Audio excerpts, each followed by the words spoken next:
ಇನ್ನು ಚಿನ್ನಸ್ವಾಮಿ ಸ್ಟೇಡಿಯಂ ಬಳಿ ಕಾಲ್ ತುಳಿತಕ್ಕೆ ಡಿಕೆ ಶಿವಕುಮಾರ್ ಕಣ್ಣೀರು ಹಾಕಿದ್ದಾರೆ. ಮಕ್ಕಳ ಸಾವನ್ನು ನೆನೆದು ಗದ್ಗದಿತರಾಗಿದ್ದಾರೆ DK Shivakumar. I am sorry ಅಂತ ನೆನ್ನೆ ಕೇಳಿದ್ರಲ್ಲ, ಇದೊಂದು ಅಚಾತುರ್ಯದ ಘಟನೆ. ಇಷ್ಟೊಂದು ಪ್ರಮಾಣದಲ್ಲಿ ಅಭಿಮಾನಿಗಳು ಸೇರೋದು ನಮಗೆ ಗೊತ್ತಿರಲಿಲ್ಲ. ಇಲ್ಲೇ ತಪ್ಪಾಗಿರೋದು. ನಿಮ್ಮ ಇಂಟೆಲಿಜೆನ್ಸ್ ಏನು ಮಾಡ್ತಾ ಇತ್ತು ಗೊತ್ತಿರಲಿಲ್ಲ ಅಂತಂದ್ರೆ. ನಿನ್ನೆ ಬೆಳಿಗ್ಗೆಯಿಂದನೂ ನಾವು ಹೇಳ್ತಾ ಇದ್ವಿ, ಬೆಂಗಳೂರಿನ ಜನ ಅಷ್ಟೇ ಅಲ್ಲ, ಸುತ್ತಮುತ್ತಲ ಜನ ಎಲ್ಲ ಬರ್ತಾರೆ ಸರ್ ಅಂತಂದ್ಬಿಟ್ಟು. ಹೆಂಗೆ ಗೊತ್ತಾಗ್ಲಿಲ್ಲ ಹಾಗಾದ್ರೆ?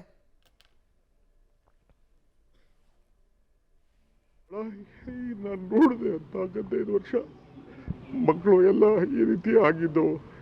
ಏನು 10 ಜನ ನಾನು ನೋಡಿದ್ದೀನಿ ನನ್ನ ಕಣ್ಣಲ್ಲೇ. ಅದನ್ನು ಯಾವ ಫ್ಯಾಮಿಲಿನೂ ಡೈಜೆಸ್ಟ್ ಮಾಡ್ಕೊಳಕ್ಕೆ ಸಾಧ್ಯ ಇಲ್ಲ. ಪೊಲೀಸ್ ಕಮಿಷನರ್ ಅವರು ನನಗೆ ಇಮಿಡಿಯೇಟಾಗಿ ಒಂದು 10 ಮಿನಿಟ್ಸಲ್ಲಿ ಕ್ಲೋಸ್ ಮಾಡ್ಸೋಕ್ಕೆ ಒಂದು ಮಾಡಿ ಅಂತ ಹೇಳಿದ್ರು. ಇಮಿಡಿಯೇಟ್ ನಾನು ರಶ್ ಮಾಡಿದೆ ಅಲ್ಲಿಗೆ. ಪಾಪ ಅವ್ರು ಪೊಲೀಸ್ ಕಮಿಷನರ್ ಬಂದು ಹೇಳಿದ್ರು. ಬಟ್ ನನಗೆ ಐ ಆಮ್ ವರಿಡ್ ಅಬೌಟ್ ಆ ಪಾಪ ಮಕ್ಕಳು, ಆ ಚಿಕ್ಕ ಮಕ್ಕಳು ಭಾಳ. ನಾನು ನೋಡಿದೆ ಅಂತ 15 ವರ್ಷ ಮಕ್ಕಳು ಎಲ್ಲ ಈ ರೀತಿ ಆಗಿದ್ದು. ಏನು 10 ಜನ ನಾನು ನೋಡಿದ್ದೀನಿ ನನ್ನ ಕಣ್ಣಲ್ಲೇ.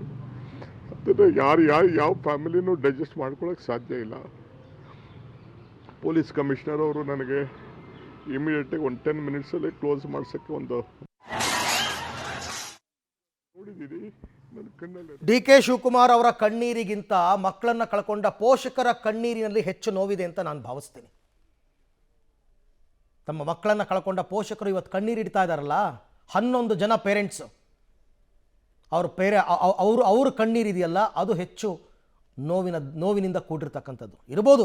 ಡಿ ಕೆ ಶಿವಕುಮಾರ್ಗೆ ದುಃಖ ಆಗಿರ್ಬೋದು, ನೋವಾಗಿರ್ಬೋದು, ನಾನು ಪ್ರಶ್ನೆ ಮಾಡ್ತಾ ಇಲ್ಲ. ಬಟ್ ಅಧಿಕಾರ ನಿಮ್ಮ ಕೈಯಲ್ಲಿದ್ದೂ ಕೂಡ ನೀವು ಯಾಕೆ ಯಾಮಾರಿದ್ರಿ ನಿರ್ಧಾರಗಳನ್ನು ತಗೊಳ್ಳುವಲ್ಲಿ ಅಂತಕ್ಕಂಥದ್ದು ನನ್ನ ಪ್ರಶ್ನೆ. ಸಿಬಿ ಅವರು ಬರ್ತಾ ಇದ್ದೀವಿ ಅಂತೇಳಿ ಅವರು ಇನ್ಫಾರ್ಮೇಷನ್ನು ಮೀಡಿಯಾಗೆ ಕೊಟ್ಬಿಟ್ಟಿದ್ರು. ಸೊ ನಮ್ಮ ಸರ್ಕಾರದಲ್ಲೂ ಕೂಡ ನಾವು we didn't have any option. ಆದರೆ ಅದು ಈಗ ಯಾರು ಈ ಥರ ನಡೆದಿದೆ,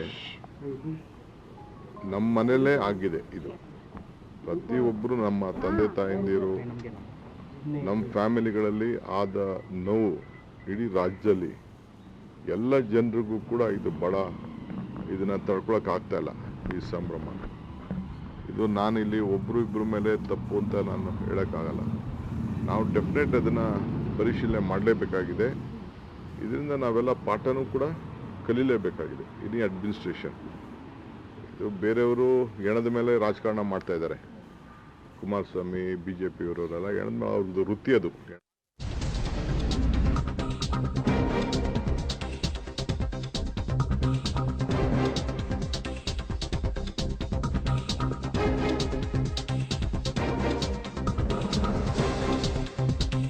ಡಿ ಕೆ ಶಿವಕುಮಾರ್ ಕಣ್ಣೀರಿಗೆ ವಿಜಯೇಂದ್ರ ಅವರು ವ್ಯಂಗ್ಯವಾಡಿದ್ದಾರೆ.